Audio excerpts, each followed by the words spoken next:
Welcome to our interactive webinar series entitled We Are All Part of One Another, and our webinar today on People, Power, and Democracy in Sudan. My name is Michael Beer. I am co-director of Nonviolence International. I have not yet traveled to Sudan, but have been supportive of their revolution and efforts to rebuild their society. I'm speaking from my home in Arlington, Virginia. I'm excited to host this webinar with our Sudanese panelists and the biggest Sudanese champion in the U.S. Congress, Representative Pramila Jayapal. Great to see people from around the world. Fantastic. I would like everybody now to say hello, and in another way, in 10 seconds, I'm going to unmute everybody, and everybody at the same time is invited to say hello from all over the world, from wherever you're from, and we'll all say it at the same time. And I'll count down. We can count down together. 5, 4, 3, 2, 1. Hello. Hello, everybody. Hello. Hi. Hello. Hello, everybody. Assalamu alaikum. Assalamu alaikum. Hello. Wow, Welcome that's to nice all. photo. Wonderful. Thank you, everybody. Thank you, everyone. Again, welcome to our webinar today titled People, Power, and Democracy in Sudan. My name is Michael Beer, co-director at Nonviolence International.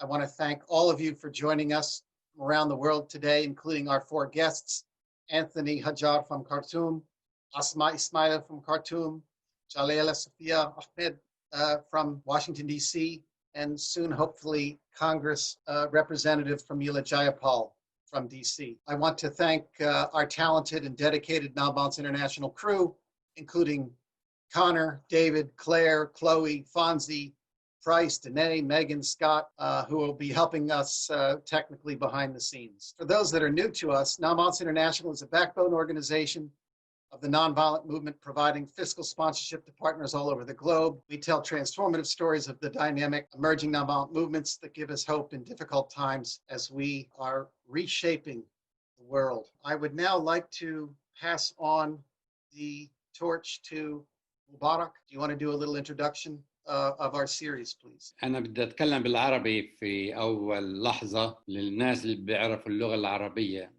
أكون أرحب فيكم من واشنطن دي سي في أمريكا. I have to say good morning, good afternoon, good evening, depending where you are in the world. And it's a pleasure of mine to welcome you all, to have a moment and to have a thinking how we could help Sudan and make Sudan a peaceful way in trying to get them into the right way in entering into the international community without burden on the Sudanese people. We are happy that nonviolence is part of that. I have been to Sudan.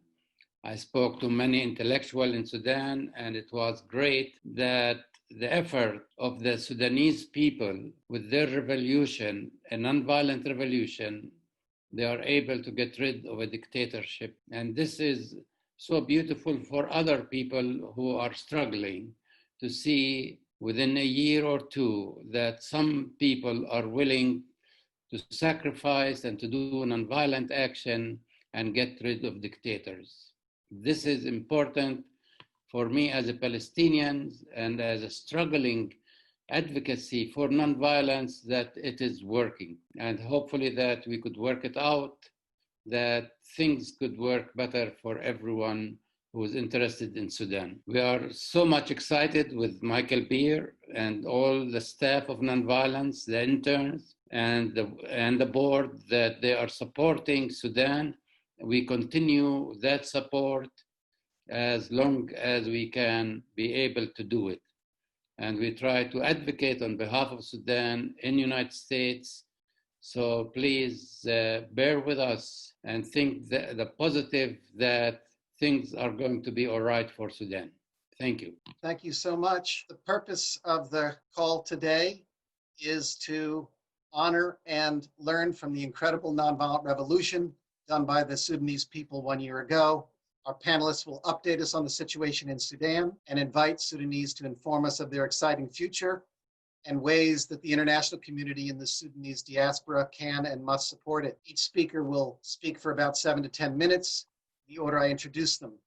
You will listen for about 40 minutes, but just you wait. There will be plenty of time for active participation in conversation with them and amongst all of us on this webinar. Congressperson Jayapal is scheduled to speak at 10 before the hour.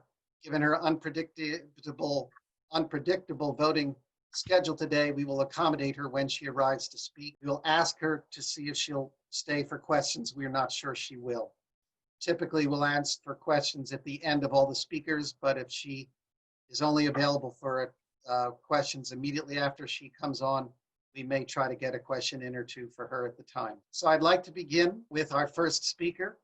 Our first speaker is Anthony Haggar. He's a Sudanese professional who is currently the Chief Executive Officer of the Haggar Group.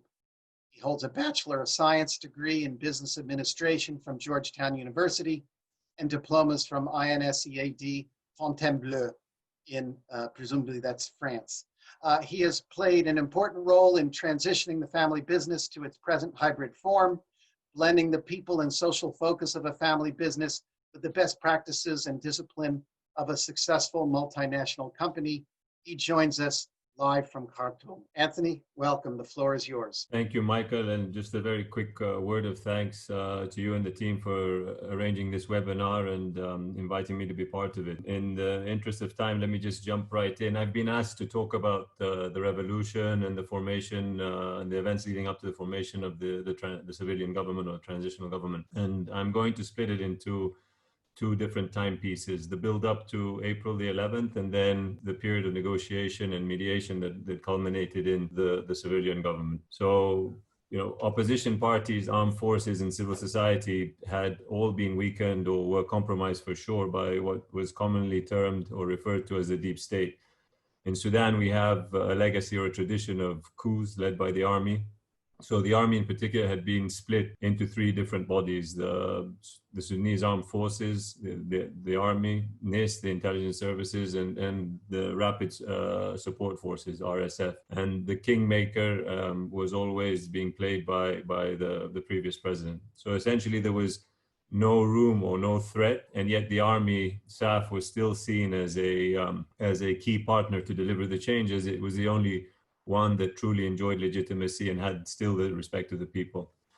The way of governing up until the change was essentially the root cause of what was economic collapse.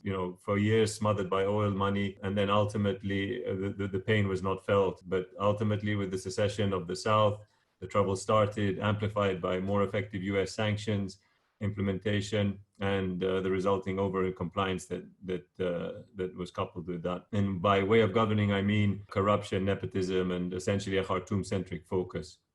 So as the economy was collapsing, the usual support dried up, and the economic collapse created an environment for the ignition in Adbara on December the 19th, 2019, which spread quickly, with the SPA very effectively capitalizing on it, mobilizing extremely well in Khartoum and across the country, and turning it very quickly into a political revolution. US engagement at the time was in its phase 2, and counterintuitively in the early days until the dialogue was suspended later in 2000 and early in 2019, was a key reason why the government showed restraint to the protesters and avoided the heavy-handed response initially that had been shown in 13-14 at the time of the Arab Spring. And so as some of us were saying in DC during December and in February, Phase 2 actually certainly helped save lives initially. The SPA, effectively drawing on past experiences and acknowledging the well-deserved fear barrier, mobilized cleverly and dialed up sensibly, not jumping the gun. They focused on safety in numbers, broad geographic representation to spread resources of the government,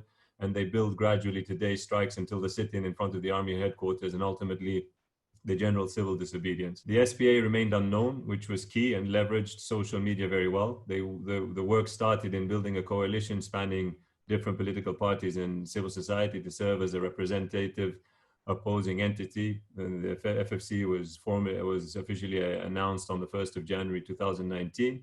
comprising Sudan Coal, SPA, United Forces, DUP, Communist, and other civil forces. When April the 6th came, which has a particular relevance in our history because of the second revolution, it drew larger crowds than had initially been anticipated, and with international coverage, this increased the confidence of the people, and the fear barrier was truly broken. And the pressure started with the sit-in growing and persistent to build on the army. RSF, importantly, had declared early on, as early as December, that it would not move on its own people.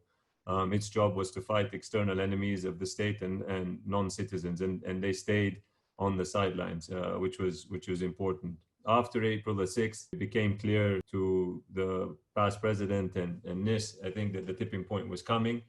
And there was a desperate attempt to try and use heavy-handed. There was that famous reference to 30%, justifying killing up to 30% in defense of the country.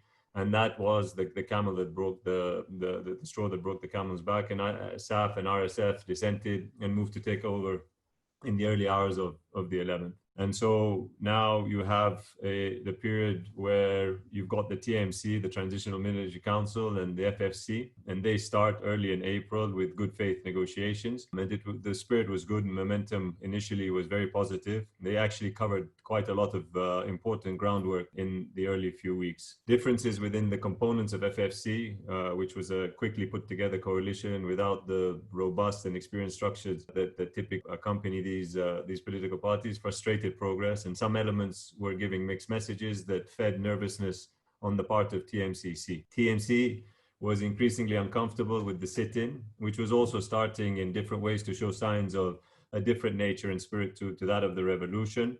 And it was disruptive, be it on the economy or just general life as a whole. With a nervousness around having surrendered 67% of the Legislative Council to FFC, where there were also perceived hostile elements as part of the FFC, made the TMC more nervous. June the 3rd came and the sit-in was broken up, as you're all aware, in a very unfortunate way. And this fanned further mistrust and widened the gap. The rhetoric started to build very quickly after that the TMC could go at it alone. They didn't have any more the thorn in their side of the sit-in. The situation during most of June was very tense, and as the days counted down to June 30th, where there was the call for the Millionaire, the Million Man March, there was a real concern that this could very quickly spiral into violence and chaos.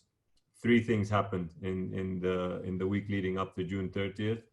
There was what I would call very coordinated and effective high-level diplomacy from the West. The US, Germany, France, the UK showed very strong leadership, and they were able to speak and convey to both the TMC and the regional players that any unilateral move would be a severe problem, and that the responsibility or the safety of the people on June 30th was that of the army and therefore the TMC. A second key thing was a discrete meeting that took place face-to-face between the TMC, the leadership teams of TMC and FFC.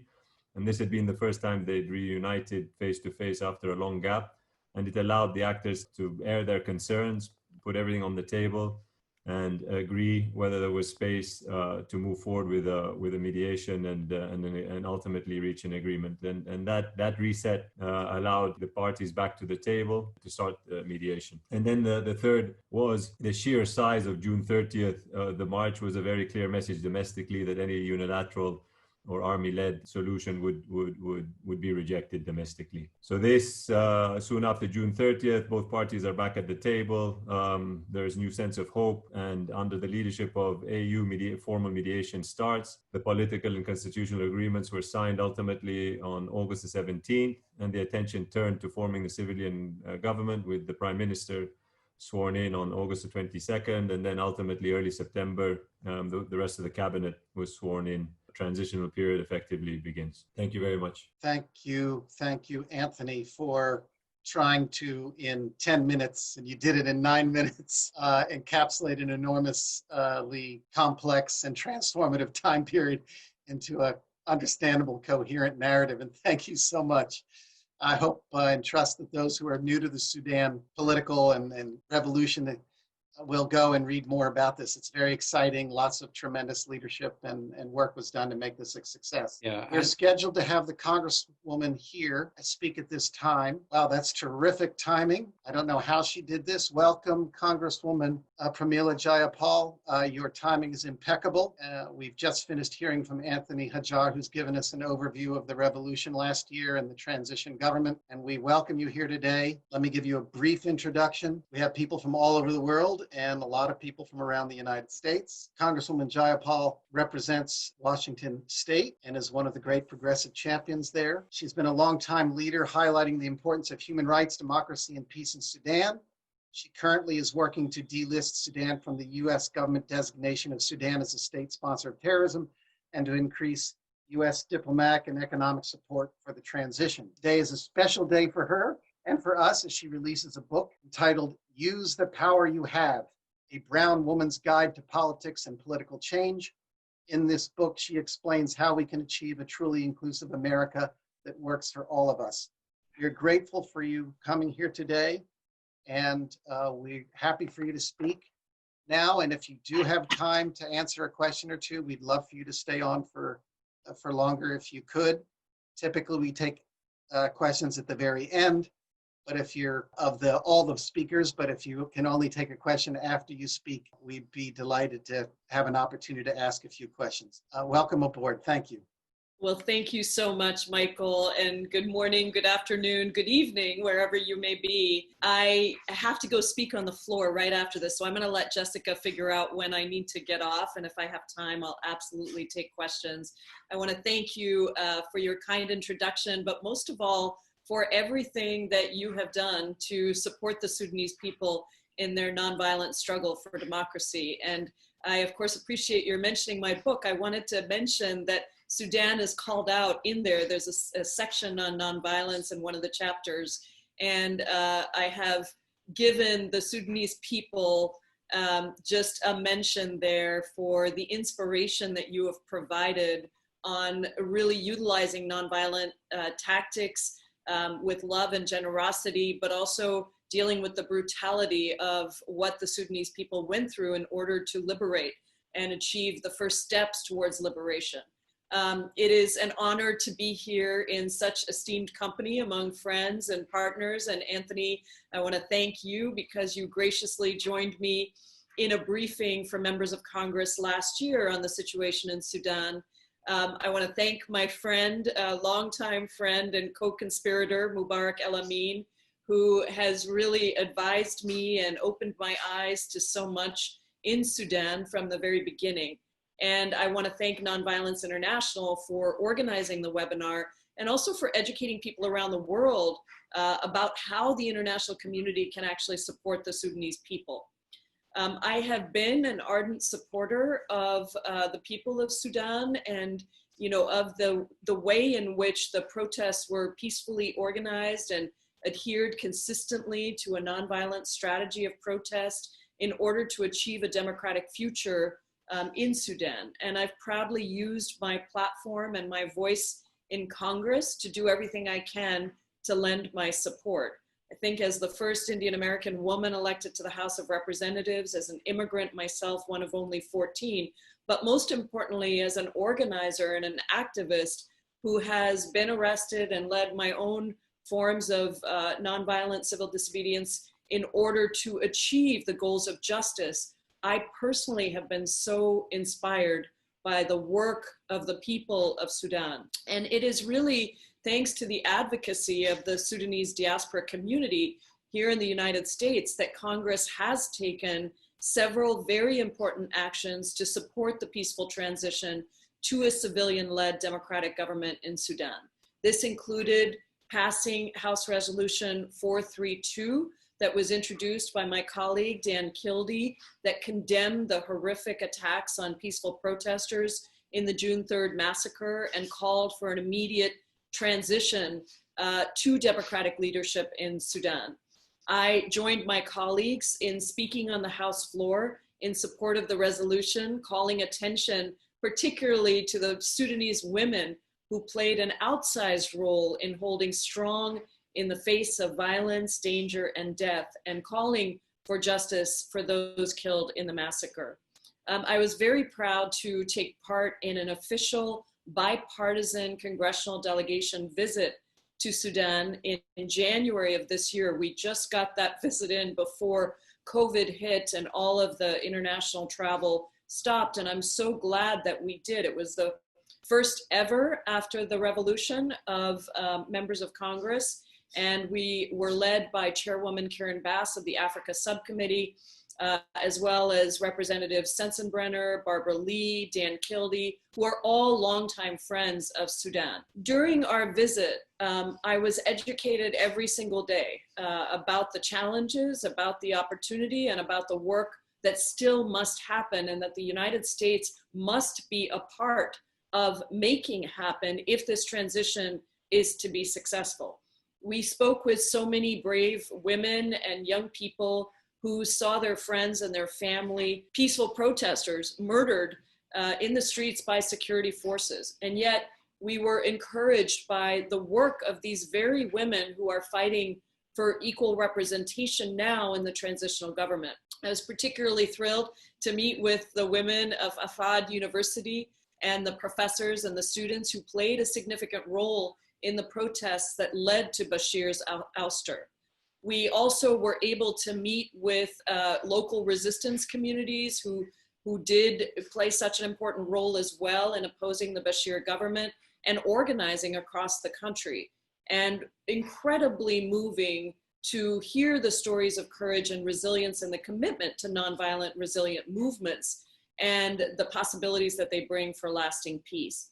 We did meet with a number of the top governmental leaders during our trip, ministers of the transitional cabinet, and heard about, the enormous work ahead and the challenges. And I think nobody's eyes are closed to how challenging this time really will continue to be, and how incredibly important it is for the United States to stay engaged. And so I think that we had really almost unanimous support on our delegation that we in Congress need to work with the administration to end Sudan's designation as a state sponsor of terrorism.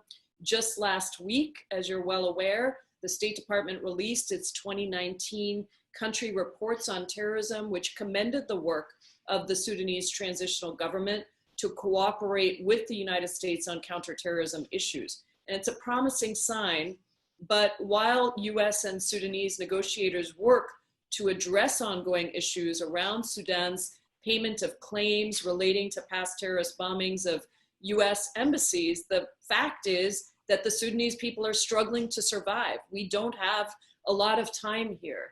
We know that because of the pillage and pilfering of the wealth of the Sudanese people by the Bashir government, the reality is Sudan remains the 14th poorest country in the world and cannot access the international aid that is so vital to rebuilding the economy. And we're frankly facing the other issue, which is the pandemic here in the United States and around the world, and Sudan is being excluded from critical World Bank relief for developing countries due to the US state sponsor of terrorism designation. That is just wrong, and we have to adapt US policy to the new reality in Sudan, a people-powered revolution, a civilian-led transitional government, and a fight for accountability for al-Bashir's crimes. In order for this democratic transition to work, I can tell you as a member of the United States Congress, I believe that the United States must stand with the people of Sudan. We must do everything in our power to help achieve peace, prosperity, and stability.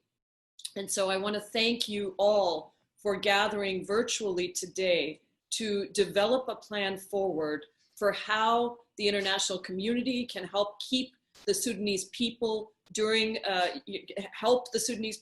this very difficult, challenging time. And I just want to say, as one organizer to many other organizers, please keep raising your voices.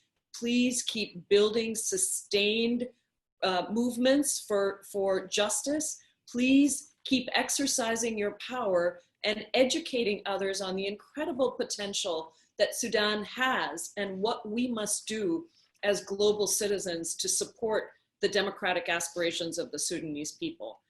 So thank you so much to you, Michael, and to everyone that is on the line today. I don't know if Jessica is communicating with you about whether or not I have time here for a question, but until she says I have to go, I'm happy to take one. We'd love to Thank you. grab a moment to have the first question come from the Sudanese community. And I think we have Asma, Ismail Ahmed from Khartoum, who'd like to ask the first question. Thank you very much for these insights, and hi everybody. Congresswoman, thanks for your contribution and for your highlights, and happy to hear that Sudan has an ally in the Congress. My question is regarding the timeline. We all know that after July, the Congress will break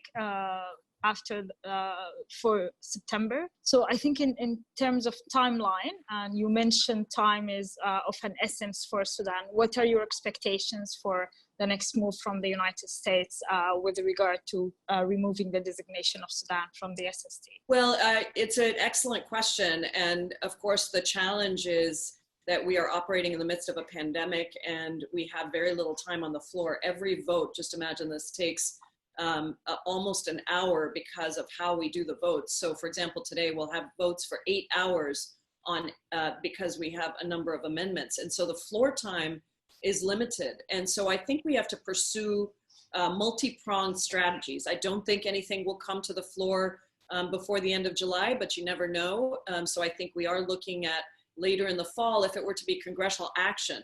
But I think that the other part of this can be the continuing negotiations with the administration directly, because I think that that is really critical. And I saw the report that was released as a good sign. I think we need some more movement and pressure, which we can also do through letters and other things. So we will continue to look at all the ways in which we can move this forward. But again, I just want to emphasize that members of Congress move when they hear from people in their districts. That is just a very important thing for you to know. And we have, 4 pandemics before us right now in the United States. We have COVID-19, we have economic devastation where 44 million Americans have filed for unemployment, the highest level since the Great Depression.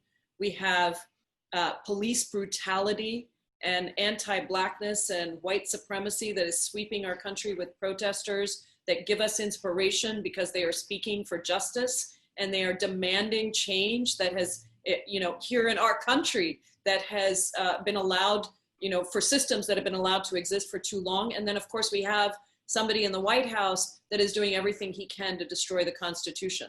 So I don't want to minimize the challenge of moving something forward that is not directly related to those things. And the international community has taken such a back seat, which should not be the case, but it is the case. And so just want to both give you my words of commitment, but also be real that what we need is for the diaspora here in the United States to organize quickly, to draw attention to what we need to do, to contact your members of Congress, and to build the kind of movement that can elevate this to the level that people really need, given everything else that's going on. And I hope that doesn't come across as discouraging. I'm speaking as an organizer to other organizers, where we just have to understand that this is the way things work here.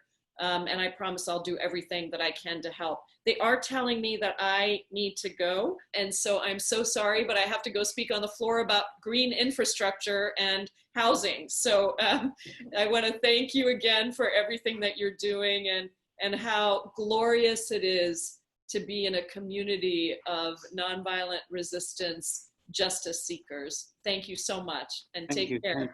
Thank you. Namaste. Thank you so much. Bye-bye. Our next speaker, Asma Ismail Ahmed. She was the one that just asked the previous question. Asma Ismail Ahmed is a Sudanese civil society activist. Asma's activism and professional work have been focused on promoting democratic governance and the rule of law. She has worked on a number of civil society campaigns and initiatives focusing on issues related to enhancing the participation of civil society in political and police processes, electoral and constitution making processes, peace building, as well as youth development and political participation. Hopefully she'll be the next Prime Minister of Sudan someday. Asma, please, the floor is yours. Thank you very much, Michael. I think with the level of the challenges, I'm not sure I want to be the next Prime Minister in Sudan.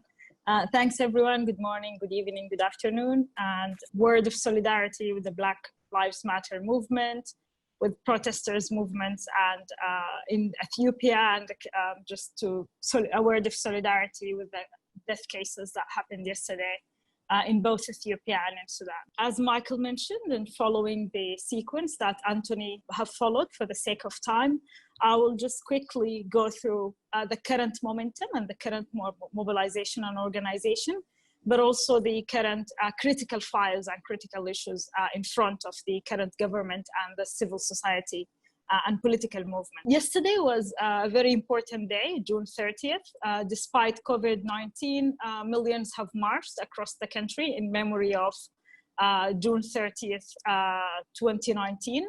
That was a renewal of the vows of commitment to civilian government, giving more pressure and support to the civilian government to continue to exercise the reform process and to complete building and establishing the foundations for the government institutions. Demands critically were focused on establishing the parliament, setting up the governance of states, and completing the commissions and other institutions. More importantly, issues regarding peace and advocacy about pushing really and accelerating the peace process, as well as justice sector reform and investigations has also been among the high important issues. Of course, as we all know, since the Prime Minister came to Sudan and took on cabinet and the cabinet was appointed, it's now around 1 year. With the high level of public participation and engagement, high expectations and high aspirations were also coming together as a result of that engagement, public agency participation. That, of course, has put a huge burden on the shoulders of the cabinet and on the government, which is really operating within this hybrid system of a civilian military structure. This have really led to a delay and slow progress on key reforms with regard to economic reform, with regard to the peace process, and with regard to completing the institutions. And of course, like any transition, things cannot go linear and things are heavily interrelated with each other. So for instance, the delay in composition of the parliament and commissions is happening as a result of really the desire to accommodate the armed movement and as a result of really trying to push forward on the peace file. One significant thing that happened during the uprising and also as a result of this accumulation is the definition and practice of power for people. So from really a securitized state that was killing its people in conflict areas or in urban areas for different causes, that now people feel that they have the power and people's power is really essential. Yet last year have proved how this can move. But again, as we all know, power has different tools and they are different objectives. The government, while people are ensuring that legitimacy and popular support for the government is provided through protests, through different kind of solidarity and different kind of empowerment for the civilian government, other tools are still necessary: the economy, political support, and technical support. This moment of opportunity in Sudan really calls for greater support internally and externally. We have seen last week's partnership conference where supporters of Sudan provided or pledged support for the economic, for the upcoming budget for the next year, up to 5 years. $1.8 billion have been pledged, yet Sudan still continues to need more resources to unlock the economic potentials and to unlock the developmental plan that is being developed right now. With that, I think it's really important for the international community to seize this moment As the Congresswoman mentioned, time is of an essence for Sudan for multiple factors, internally and externally. The balance of power will also need critical support for it to be in the hands of the civilians at the moment. This key support is really needed in three main areas at the moment. One is support to the peace process. As you all know, and you have been following, I'm sure, there is currently a delegation by the revolutionary forces to try and address outstanding issues in Khartoum at the moment. Hopefully this would progress peace negotiations with the revolutionary forces. Of course, we are still waiting for Abdel Wahid and for Abdelaziz Al-Hilu, the armed movements, to join this conversation. There have been some revival of the talks on that front. As Anthony mentioned, the economic situation is really worsening without enough support and enormous support to the government. It would not be able to jumpstart the economy. I think here it's really important to flag that Sudan has rich resources, arable lands, extractive resources.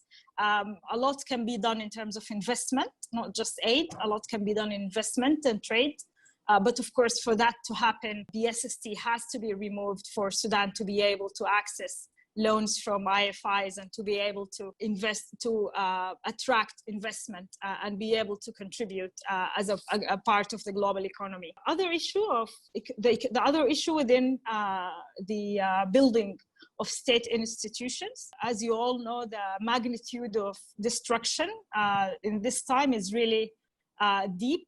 It requires a lot of support for the government, different institutions, but also for civil society and political forces to enhance its capacities to be able to step up to this enormous task ahead of us during this transition. This is a very complex transition, as I mentioned, and that is coming that it is really multiple transitions in one. It's a transition from wars to peace, transition from a devastated, collapsed economy to prosperity, transition from inequalities and marginalization to an inclusive state.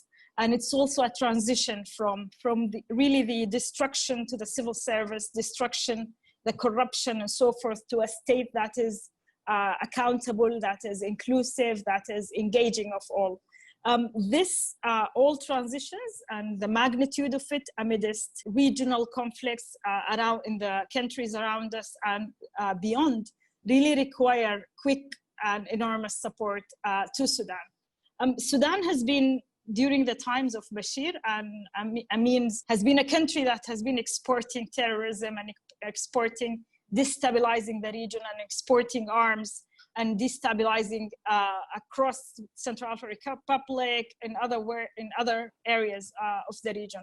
I think there is an opportunity internally and externally to use this momentum to really transform Sudan into a force of peace and power. I would be happy to stop here and take any questions that you may have. Thank you. Welcome back, everybody. Jalelah Sofia Ahmed is our next speaker and final speaker, and then everybody will get a chance to have question and answers. She is a proud Sudanese-American journalist and human rights activist. She is a recent graduate of the Penn State School of International Affairs. Her concentration is in Eastern African affairs, conflict resolution, and development. She has over 10 years of experience as a journalist and has worked at Fox News in Houston, Texas, Al Jazeera America in New York City as weather anchor, McClatchy Tribune, and AccuWeather. Jalelah, welcome aboard. Thank you so much. Michael, thank you. And thank you to the rest of the Nonviolence International team for hosting this today. Mubarak, thank you for your leadership and guidance with nonviolence movements and highlighting them, in addition to Anthony Haggar and Asma Ismail, along with Congresswoman Pramila Jayapal for speaking about Sudan today. I see a lot of people who've joined the call, longtime friends of Sudan and also allies of Sudan. I'm not going to talk for long. I was asked to spend a little bit of time talking about the work of the diaspora in helping to try to assist in the democratic transition of Sudan. I am only one voice of many voices who are even on this call and also who are working in the Sudanese-American community to try to amplify the voices of the people who were sacrificing it all to achieve freedom, peace, and justice in Sudan, something that we believe we've seen progress on. But after a little bit of the response to the peaceful demonstrations yesterday, we are hoping will continue to prevail. As Asma said, yesterday really was a renewal of the commitment towards the civilian government. But more than anything, the civilian government knows that it has the commitment from the Sudanese people. I think that they need to know that the United States government has the back of the Sudanese people and want to see a peaceful transition of power. And so lately, we've been engaging in a bit of a letter writing campaign. I recently I've got a letter in front of me that was dated from June 23rd that was sent to James Risch, Chairman Risch of the Senate Foreign Relations Committee, and also to Senator Bob Menendez, the ranking member of the Senate Foreign Relations Committee, really with two asks in this letter. One being a removal of Sudan from the State Department's list of sponsors of terrorism, in addition to asking that Sudan be granted a waiver, which will allow them to receive critical assistance from international financial institutions to combat COVID-19. The situation in Sudan continues to be dire. I have family in Sudan. That's my connection. My father was born and raised in Sudan, and I've had the privilege of traveling there for many years throughout the course of my life. And that's where my passion comes from. And they've made it ever so clear. Economically, they're suffering, of course. The world knows that Sudan is a very poor country when it comes to its economic viability. But as Asma highlighted, we are a very rich country when it comes to the possibility of resources. In fact, we used to, I believe, be the breadbasket of Africa. And I think that now more than ever, it's important to see the State Department make its decision to send the delisting recommendation over to Congress. And I just, would implore members of Congress to realize that now more than ever, we need you to back, the removal of Sudan from the list of states who sponsored terrorism, given the fact that the Sudanese people are the greatest victims of the Bashir regime, whether we're talking about Darfurians who suffered brutal conditions, genocidal conditions, or the South Sudanese people who had to deal with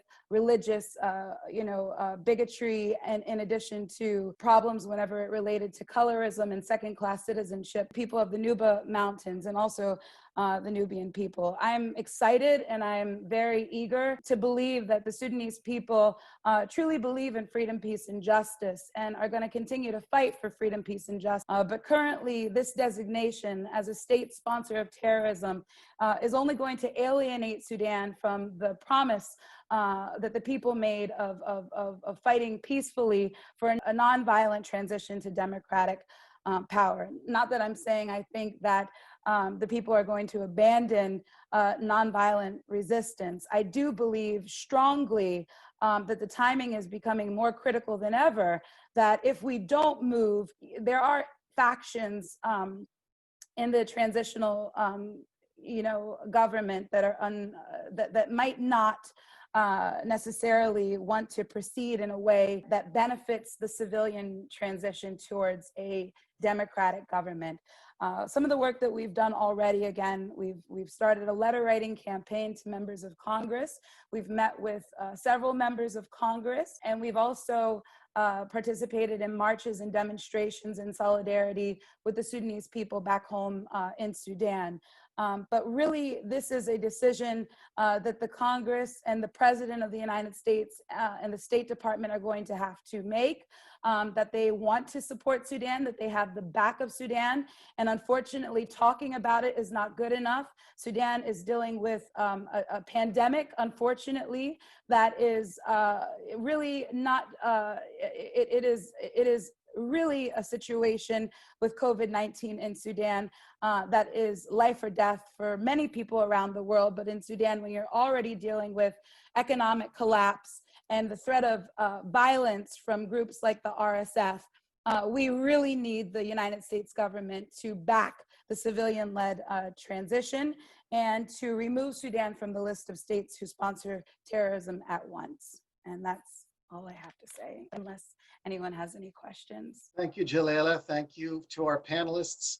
Now's the time for our participants to ask questions and answers. If you would like to ask a question for a panelist, please raise your hand by clicking on the participants button at the bottom of the page and raising your hand, the blue symbol, which is a lovely color, under the names.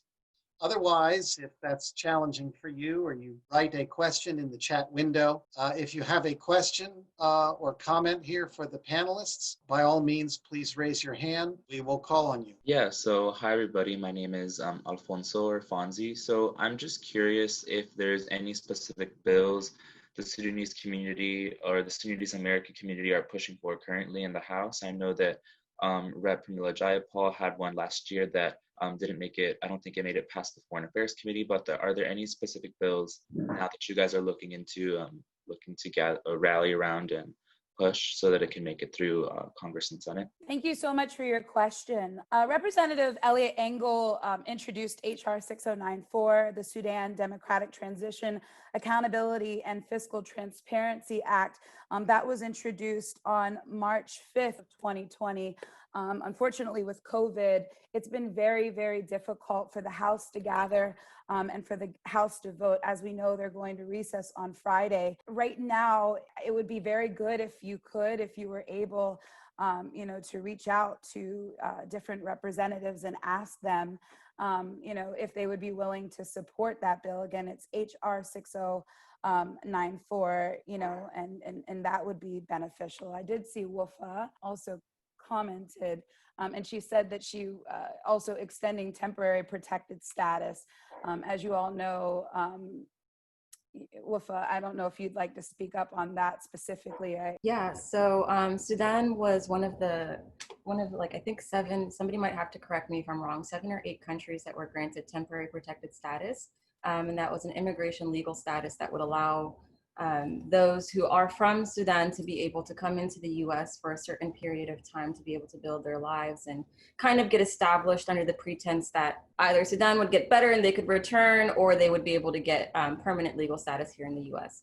The temporary protected status actually expired last year, or within last year and a half, and a lot of these people, it's still up for debate right now. I'm not really sure exactly where it is in the House and Congress, but yeah, so what it says is pretty much if you lose your temporary protected status, you have to return back to your home country. And if you just look at the current conditions of Sudan on top of this crisis, it would just really be against American values to send people back there after welcoming them. So it's just one thing that's still up for debate, and you can definitely rally towards. I'm wondering if I can put someone on the spot to help answer this question. Camera Hudson, I didn't talk to you in advance, but I know you're a well-known expert on this. Are you aware of other initiatives in Congress or elsewhere that are going on that we could support or that we should know about in advancing U.S. and policies around Sudan? Sure. Sorry, hadn't prepared anything, but 2 things that I would suggest. One is a piece of legislation. It's actually a resolution that is required under the state sponsor of terrorism delisting, which is a kind of esoteric piece of legislation that would restore what's called Sudan's sovereign immunity. And this is a piece of legislation that Congress must pass as part of any kind of delisting. It would happen before Sudan is delisted. And it essentially, when Sudan was declared a state sponsor of terrorism, it made it liable for any acts of terrorism in US courts, which is why we've had these very large judgments against the country from the embassy bombings and from the USS Cole bombing. But unless and until that sovereign immunity is restored, Sudan could remain liable for acts of terrorism like the 9/11 bombings of the World Trade Center if it doesn't have its immunity restored. It's something that the government of Sudan has asked for and it is something that Congress is actively working on trying to pass right now. To the extent that people want to lobby for something, that's absolutely something that needs to be pushed for. The only other thing I would mention, and I think it's a real, frankly, a dereliction of duty on the part of our Congress, is we have never had a hearing on Sudan since the revolution started or through the revolution. Congress has never had a single formal congressional hearing to assess what U.S. policy is and what it should be towards Sudan, either during the revolution or since the revolution, and since the transitional government has come into power. And I think it's a gross oversight on the part of the U.S. Congress to both not ask the State Department to present what its formal policy position is towards Sudan, and also to get the voices of Sudanese and Sudanese-Americans in front of Congress in a formal way. And I think that asking for those kinds of hearings would do a lot to keep Sudan on the radar of the administration and of the Congress. And it's something that Congress is doing now on these similar kind of Zoom sessions. So while there is a time limit, as has been discussed, that Congress will recess, I do think that pushing for formal hearings for both the administration to present what its policy is, and then also to give opportunities for those in the civil society to speak up about what Sudan needs, I think would be an excellent way of keeping Sudan alive on the policy agenda right now. Thank you so much, Cameron, for that contribution. And I want to speak personally that I'm extremely grateful for all you've done to try to promote human rights and democracy in Sudan, and your leadership is greatly appreciated, I know, by the Sudanese diaspora here and the people in Sudan. Thank you so much. I'm with the Fellowship of Reconciliation, USA. My question is about the requests of Sudan to be delisted from the state-sponsored terror list. We know that anything that the US government does, particularly under the administration of Donald Trump, but not just Donald Trump, is transactional. I'm wondering about the recent statement by Sudan's Sovereign Council leader Abdel Fattah al-Burhan that Sudan has no enemies, including Israel. And there's an article published by the Middle East Monitor, which basically seems to indicate that Sudan is turning a blind eye to anything Israel is doing with respect to the Palestinians. And we know that with Eliot Engel and the House Foreign Affairs Committee, any go-ahead, any green light has to be tied to support for the state of Israel. And in this day and age, when we have, the movement for Black lives, and as all activists know, Black lives matter, Palestinian lives matter, that the liberation of one is tied into the liberation of others in this intersectional time of awareness. I wonder about the legitimacy of the Sudanese government in taking this position towards Israel when the Sudanese people that I know have always and historically been great friends and allies of the Palestinian people. So if this esteemed panel could speak to how we reconcile this, and thank you very much. Thank you, Susan. Wonderful, wonderful question. I think I'll take that when I conclude my points of thanking everybody. That's very kind of Susan Smith to bring that up. Thank you, Susan, for raising this issue and for raising intersectionality and the challenges that the Sudan people and government have right now and the pressures they're facing in a very transactional world. Yes, thank you so much for this panel. I am the UN representative of Nonviolent Peace Force, which deploys unarmed, nonviolent teams of people to protect civilians in places like South Sudan. And before I start, I think I'll just mention that I live in Eliot Engel's district, and you may know he lost the primary last week, so he has been nonviolently removed. That is great. But my real reason for asking for the floor is to ask that we are very concerned that when the current UN peacekeeping mission, UNAMID, leaves Darfur in December, that the UN presence replacing it will not be able to ensure the protection of civilians, especially in parts of Darfur and in Blue Nile and South Kordofan. I wanted to let people know that Nonviolent Peace Force is currently conducting an online course in unarmed civilian protection, and we'll do another in September, in the hope of building a foundation of Sudanese who can understand these methods of nonviolent protection. I'd like to ask the speakers what they expect in terms of violence going forward, especially in Darfur when the UN leaves, and if they think it's worthwhile what we're doing to try to train people, and any advice on how to expand it.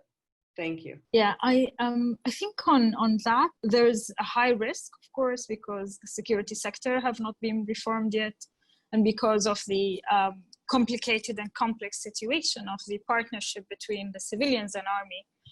You have the military with the same, more or less the same structure. You have the RSF, and there have been reports of incidents of insecurity and attacks in Darfur and South Kordofan in the last few months. I think a serious conversation about SSR has to happen soon. The security arrangement discussion within the peace negotiations is an entry point. Of course, reform to that and civilian protection is not going to happen quickly. But I think there are other modalities that are being discussed at the moment of peacekeeping missions still. As you know, in Sudan in 2005, there was UNMISS, there was UNAMID, there was UNISFA in Abyei. There's also that conversation about once peace is signed, is there going to be another conversation about that? But it is a challenge. The government is trying to address it. But with the complexity of its own composition, I think that will continue to be a challenge. I think a training for early warning for civilian, as you are doing, and accelerating monitoring mechanisms, quick programs to help reform the security sector, as difficult as it is politically at the moment. I think there's no way but putting more pressure on that. Wow, this is just a fantastic discussion. I'm learning so much. I just wanted to say something about, so last year during these uprisings, there was a lot of international support, and that was mainly built up from the Sudanese diaspora, really just, like Jalelah said, amplifying the voices of our Sudanese brothers and sisters on the ground. And there was congressional support regarding, denouncing violent, encouraging nonviolent demonstrations from Sudanese people, but there's currently a lot of international distrust in the U.S.'s accountability for that, seeing how it's being handled here stateside. I, for example, live in Richmond, Virginia, which happens to be the Confederate capital of the South. So a lot of people here are also protesting for Black Lives Matter and being met with the same, if not worse. Just the same kind of tear gas, just being pepper sprayed, just really violent retaliation, almost militaristic combat from the police department. So, as a Sudanese American, somebody who was born in Sudan, I see a lot of hesitation of wanting to I want there to be more of an accountability piece from the US to say, we promise we're not going to do this in Sudan, but it's also being done here simultaneously. Can any of the speakers or panelists kind of speak to those parallels? Wolfa, I think that, I see a lot of parallels whenever it comes to the Black Lives Matter movement. And of course, what's going on back in Sudan. We're looking at peaceful, nonviolent demonstrations that are aimed towards, restoring, some form of freedom, peace, and justice to people who are oppressed. And so definitely, I think that there is solidarity, amongst the people. But unfortunately, truly, when you have a populist leader who unfortunately, gains his, supporters and his following, I think predominantly from, inciting, I wouldn't say inciting violence, but we've seen violence be the result. But essentially, promoting xenophobia. It's hard to find some middle ground for people who are, interested in, the Black Lives Matter movement, which is in their backyard, and also the movement that's taking place in the international community. But I think there's allies there. I think there are people who we can join and we can talk to. And I think that when we look at moving forward, what do we do? I mean, Asma opened with, saying, I want to show solidarity with the Black Lives Matter movement. I think a lot of times, when we look back on history and we look at apartheid South Africa, and we see the solidarity between African American brothers and sisters in the United States, and we look at the support that they gave and they yielded to Nelson Mandela, I think we can see, a lot of that solidarity and that unity. And I think that, unfortunately, Sudan hasn't got a lot of the attention that it does deserve. But with the peaceful nonviolent demonstrations and the movement, and I think that there are avenues there where we can build bridges with the Black Lives Matter movement and, leaders within the community to try to highlight this and to talk about this. It's very important. I do also think that there's significant risk, to go back to Ms. Rosenblum Kumar's question, significant risk whenever the United Nations, leaves Sudan, the peacekeeping mission in Darfur. I would like to ask, back, is there any opportunity or is there any chance, to really review that decision? And is there any opportunity for, anyone to stay? Okay, just to say, it's not possible to revisit that, but what is possible is to look at what the next mission will look like. And there will be another mission. It will have mainly a political face. It will help with the peace negotiations. It will do some training of police and military.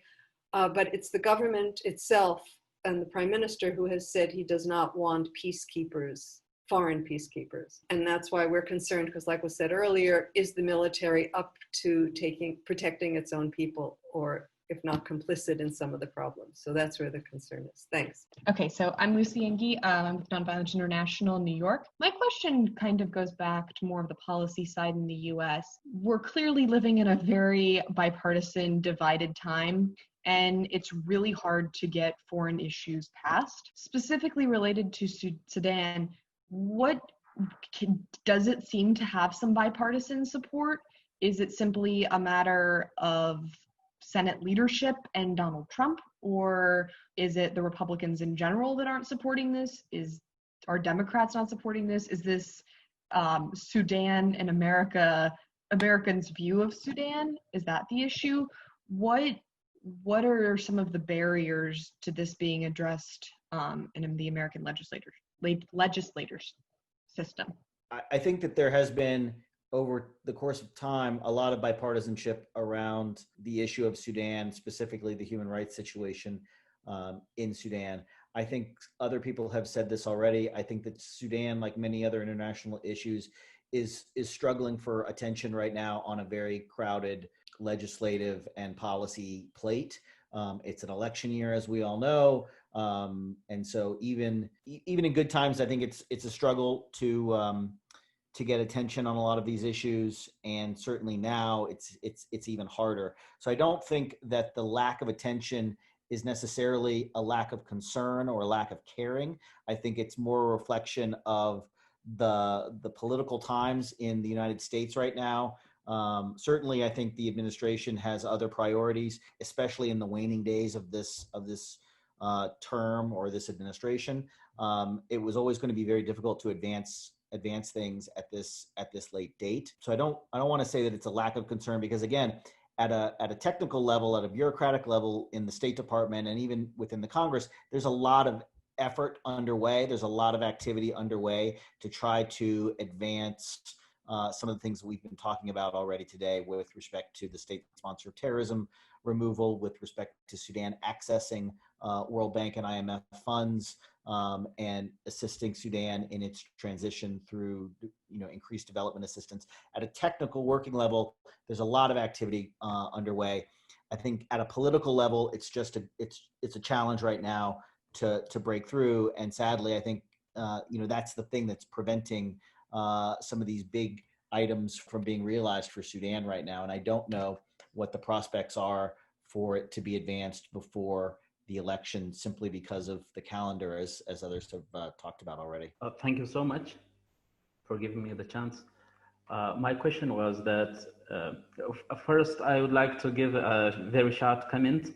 Like we Afghans killed each other only for the name of communism for more than 10 years, then for the name of democracy for more than 20 years, and again we will be killing each other for the name of Sharia law to implement here in Afghanistan. We will be killing each other.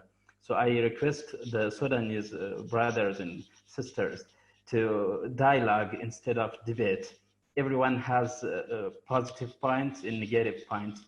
So both the parties can put their positive sides and positive points to build their own land, to build their own country. My question was that like we saw the experience of the Arab Spring, which the nonviolence demonstration became war.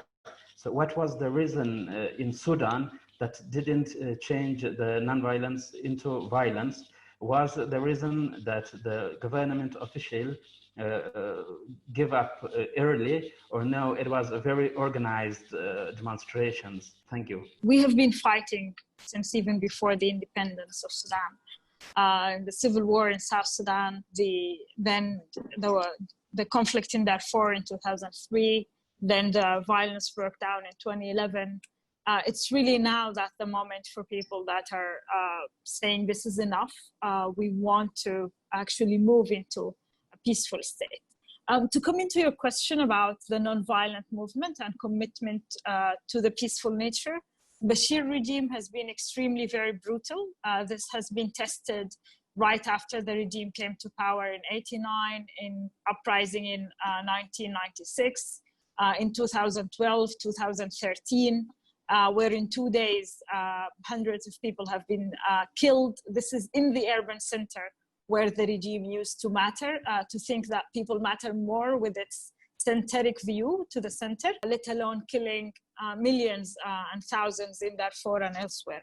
I think it's very important to recognize that Sudan has a long history of armed resistance.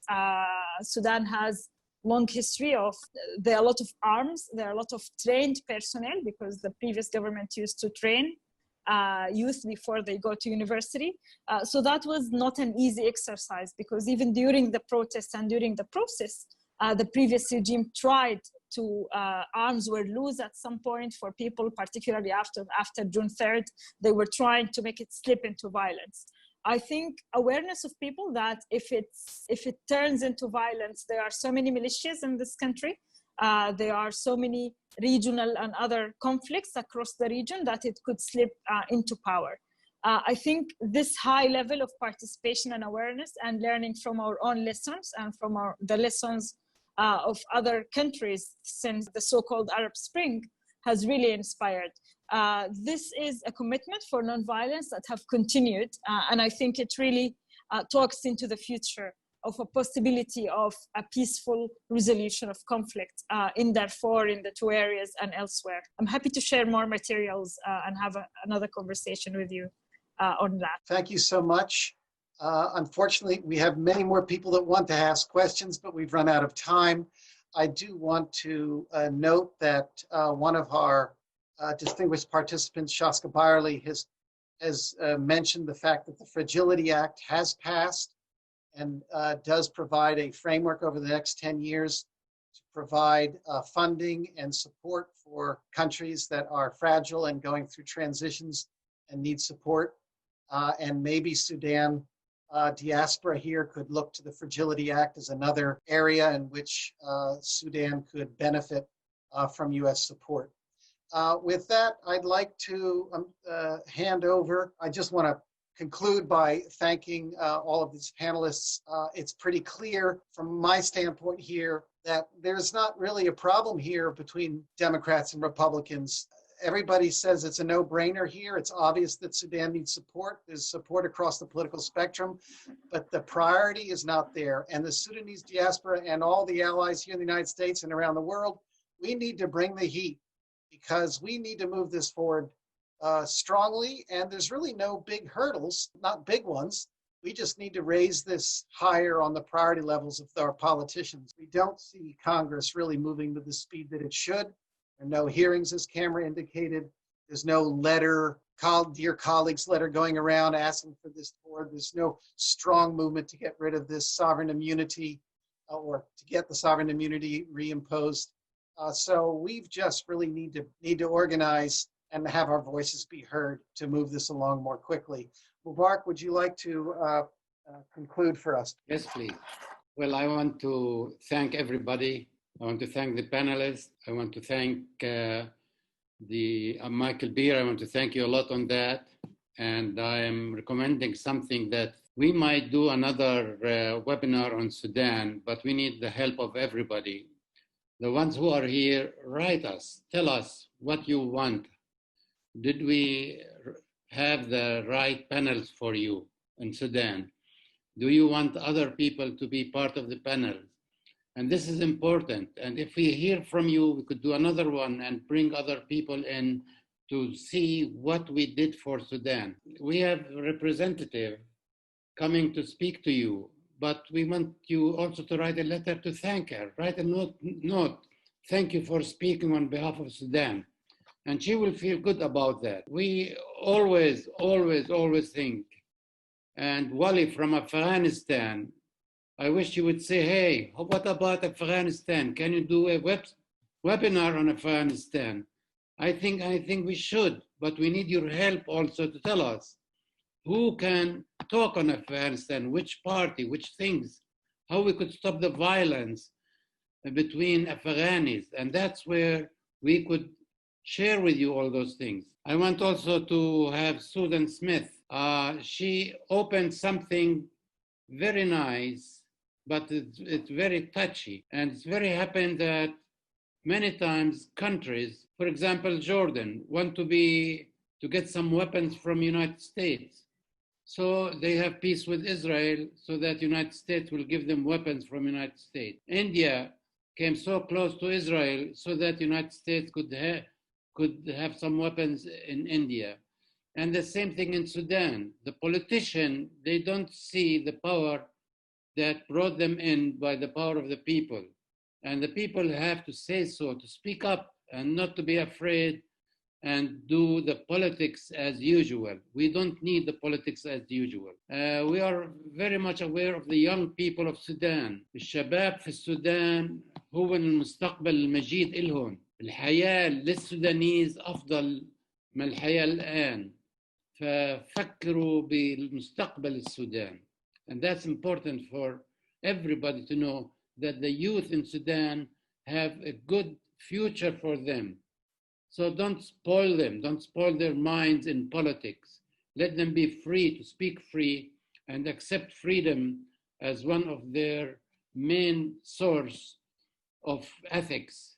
Also, we have to push hard for the assistance to Sudan for COVID-19. And that is really, really something that every one of us could write to the president, could write to anybody who think that he could or she could get us into a place where people are sick and we need to help them. So please be involved in writing that.